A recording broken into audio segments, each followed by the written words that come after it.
So I know I hadn't been on here all week. Been just having the don'ts. Don't want to, don't care, don't like it, don't feel like it, don't. And I've always said you got to do even when you don't feel like it. And I ain't been listening.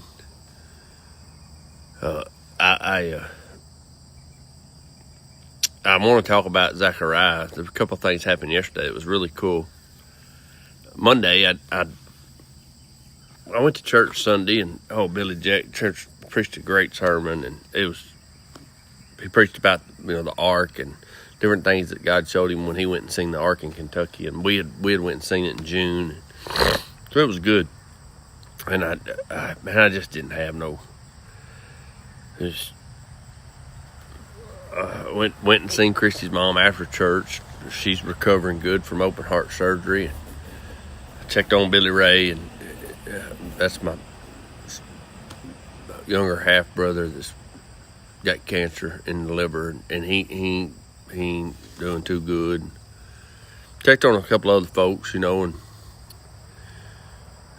we come up to the ranch Sunday evening, and Monday I got up and fed. I don't know. I just went south Monday, and I come back in for breakfast about 10:30. And I said, I feel like I just want to act like I got the flu and just go lay on the couch. And Christy said, well, why don't you just do that? And so I did. And guys, I laid on that couch all day. I watched Little League baseball. I like watching Little League baseball and Little League softball. Takes me back to when my kids were little, and I loved playing with them girls and watching them girls play ball.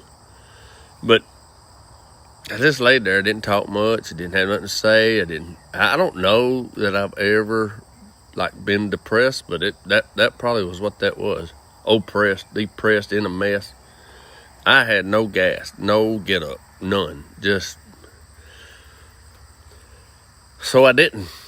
And Christy fed me, cooked dinner, and she cooked a big old apple pie, and I've ate half of it already. And then I talked with one of my mentors, and he said, you just ain't got no wind. You're desperate for God to breathe on you, to put wind in your sails. I was like, that is exactly right. I don't have no wind in my sails. I don't have, and then he said that's not uncommon. I mean, think about David in the Psalms and go spend time in the Psalms and go. And so I did some of that. Yesterday, I got up and I got after it yesterday morning. Was sweated down by 10 o'clock. Had breakfast, went back, got out there and fixed that water leak. I'm so proud of that. Got that done yesterday afternoon. I worked on lawn furniture. Y'all been asking how my lawn furniture went. Well, I did get a chair built. I built 2 chairs, actually. And one of them's got the seat on backwards. And I started to build the third. And I can't believe how long it took. But by the time I started building the third one, I got something backwards, and that's all jacked up. So, but yesterday I had been, I've been reading through Zechariah. And I was in Zechariah 8 and 9 yesterday. And man, it was really encouraging. Zechariah 8 and 9. In Zechariah chapter 8, the title is "The Coming Peace and Prosperity of Zion," and it was really encouraging to me. And then I got a breath of God. I got a breath of Him yesterday when I came back for breakfast, and it just talks about how God's going to restore them. In verse 9, it says, thus says the Lord of hosts, let your hands be strong. You who in these days have been hearing these words from the mouth of the prophets who were present on the day that the foundation of the house of the Lord of hosts was laid, that the temple might be built. He's talking to a remnant of people. There's just a few left. He's encouraging them to be strong.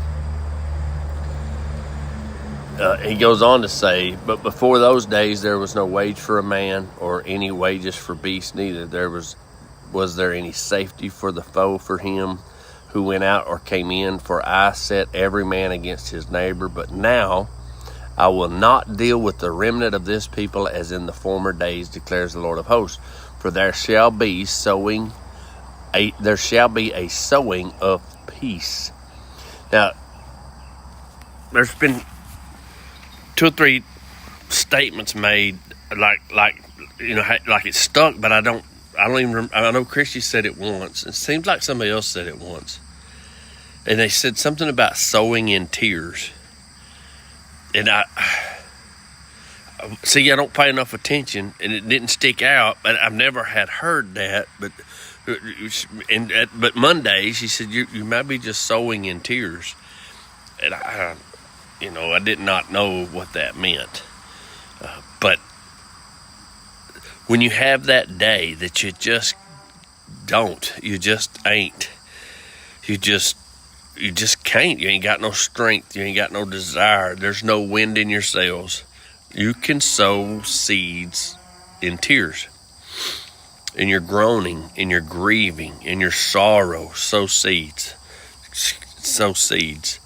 And so yesterday morning I got up and I'm reading this and I'm like, wow, and I wrote, please, Father, and I put the date right above, for there shall be a sowing of peace.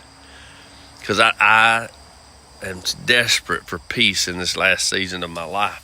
I peace for myself and my family.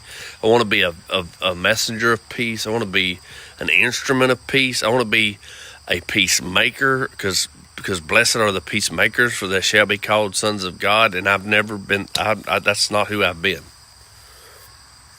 I want to be a peacemaker. And so I'm like, oh, it just jumped off the page at me. Then he goes on to say, the vine shall give its fruit, and the ground shall give its produce, and the heavens shall give their due. And I will cause the remnant of this people to possess all these things. And as you have been a byword of cursing among the nation, O house of Judah and house of Israel, so I will save you, and you shall be a blessing. Fear not, but let your hands be strong. So that tells you, you can't be. I mean, it ain't instantaneous. It ain't just gonna happen. It ain't just gonna. You're not just gonna boom. It's gonna, and you gotta have some courage. Be courageous. Don't be afraid, and stay strong. Let your hands be strong. He said in verse 9, thus says the Lord of hosts, let your hands be strong.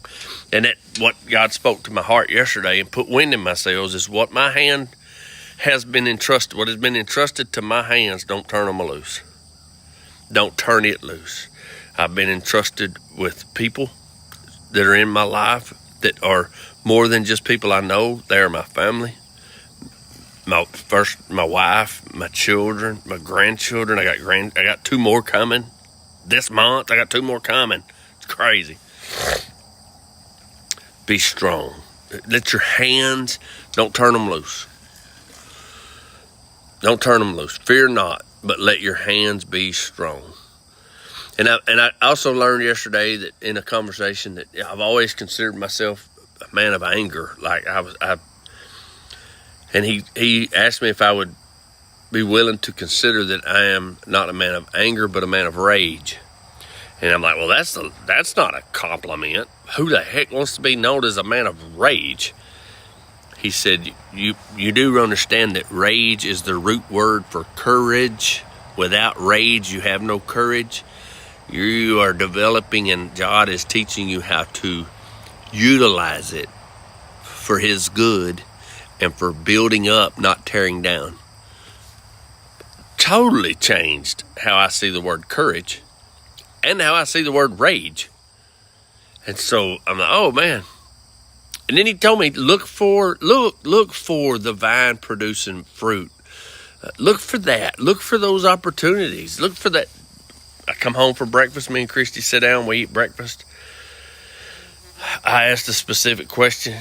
We have a scenario and thoughts, and she got quiet, put her head down, took a deep breath, and she said, if that's what the Lord requires, that's what we'll do. There's some fruits of the Spirit right there. Not that she's not been able to do that, but that quickly. So I caught my breath. I caught a breath yesterday. Now here's what I'm doing differently. I am not running 90 miles an hour today. I did not run 90 miles an hour all day yesterday. I did not. I shut down yesterday about 4:30.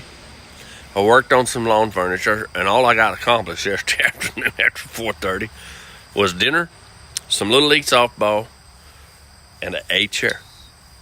Now I had to quit because I had built one chair 3 times, and somehow or another I kept getting it backwards. And my wife pointed out that I put the cushion in upside down. But what I did not do is I did not have anger. I did not have a fit. I just laughed at myself. And she even said, don't that have the instructions? I said, it does. And she said, would you like for me to read them to you? I said, no, I can read. I'm following them, but somehow I keep flipping this thing. I don't know. We just sat it down and we just watched a little television together on the couch and went to bed. Where I would have probably in the years past destroyed a piece of lawn furniture. But I can see how God is bringing to me a season and a time of peace. I'm so thankful. I hope y'all can sow seeds of peace, even if you're sowing them during times of tears. Be faithful to the word. Get up and get in it. Have a great day.